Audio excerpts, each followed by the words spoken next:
Good evening. I'm Tony from Telecom Review Group.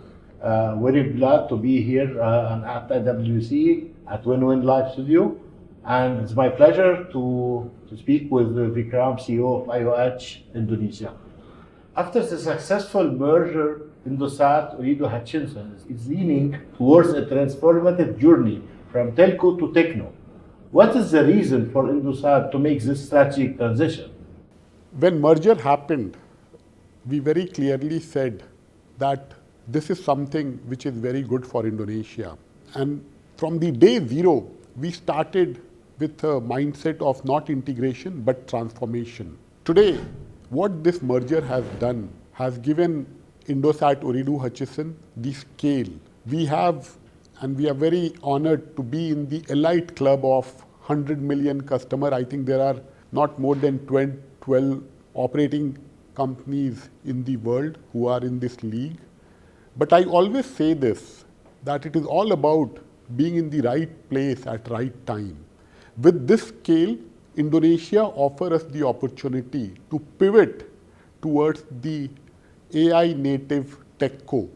And this is the larger purpose of empowering Indonesia, and we want to harness the potential of technology, focus on human capital, investing on people, and that is the reason why we have pivoted to be a AI native TechCo.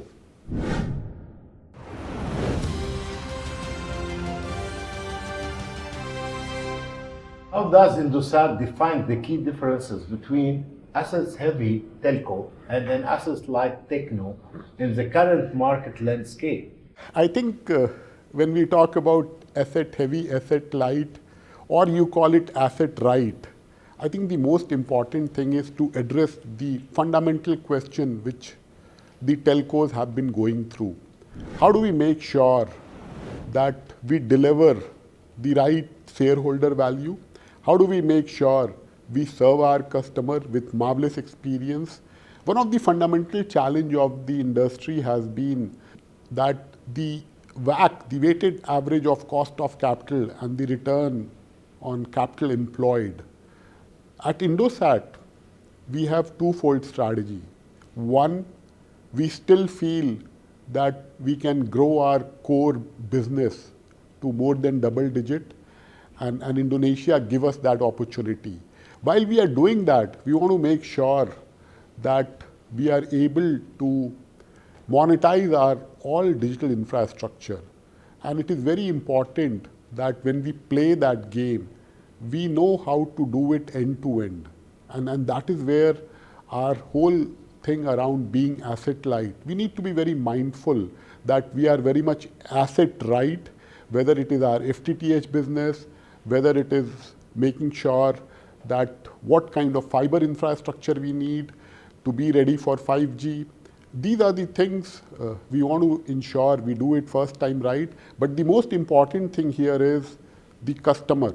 How do we deliver a marvelous experience? How do we build trust on the brand? How do we move our customer to become our fan?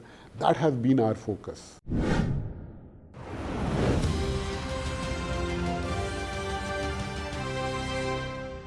How does the shift toward becoming a TechCo align with Indosat's long-term business goals and objectives in the telecommunication industry? As I said, that we will double down on our core business. We want to make sure that we grow our core business to more than 10%. But at the same time, we want to ensure that in the era of AI, cloud computing, security, we have the right to play and serve our customer. Not only we want to connect 100 million customer, we want to make sure we are part of their daily lives by helping them address real challenges, and especially on helping Indonesia become an AI nation, helping Indonesia ensure that whatever you connect is secured. So these are the areas where we are putting significant investment, and especially on the human capital. How do we ensure that a country with 270 million population, a young AI native country, is also able to give a lot of talent which is needed for the country, and it is also able to serve the global need. And that is where, our long-term business goals are aligned.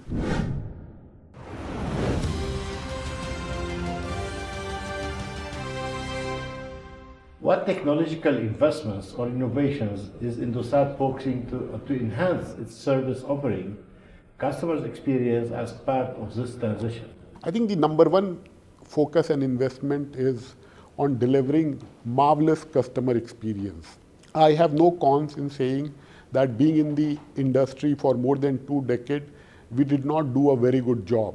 How do we make sure that our customer, the experience is seamless and all our products offerings are very simple? So that journey has started. Eventually, we want to have a big dream of making sure we slowly keep converting our 100 million customer to become our fan. And we will double down and we'll have a single-minded focus on delivering marvelous experience. And that is where the most of the investment is going for us.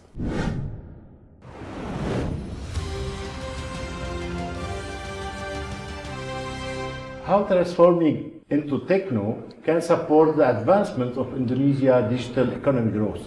Indonesia is the powerhouse of not only Southeast Asia, that everyone knows. It has the potential to be among the best in the world. If you look at the gross merchandise value today, it is close to 70 billion. By 2025, it is projected to be 150. And the enabler to that digital economy is the role which companies like Indosat has to play on making sure that the quality of the connectivity, the quality of digital services are world class, not only in metropolitans, it is equally on rural, especially the power of being inclusive and bringing all small and medium enterprise into this whole digital economy.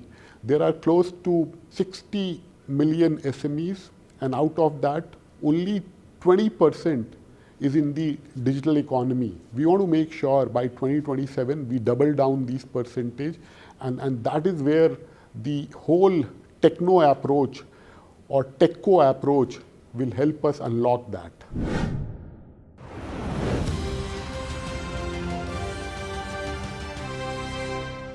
It's very important that you mention that your focus not only in the capital or main city, but even rural area in a country like Indonesia, where they have over 10,000 islands, okay, full of people.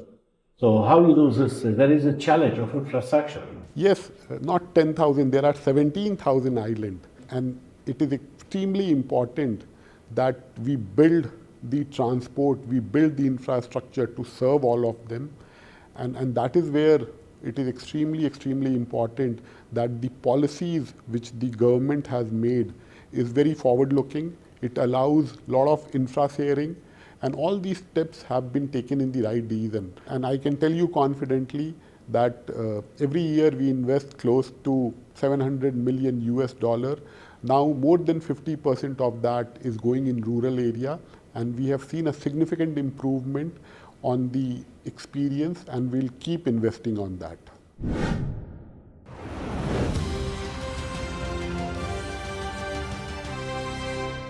I guess really IOH Indonesia is doing a great job since the merge, and they become one of the largest operator or second largest operator. So how do you maintain this position? Our focus is to really deliver marvelous experience. For us, it doesn't matter whether we are number 1, number 2 or number 3, but what matters is we keep empowering every Indonesian and we stay true to our larger purpose, and that is where we get the maximum drive.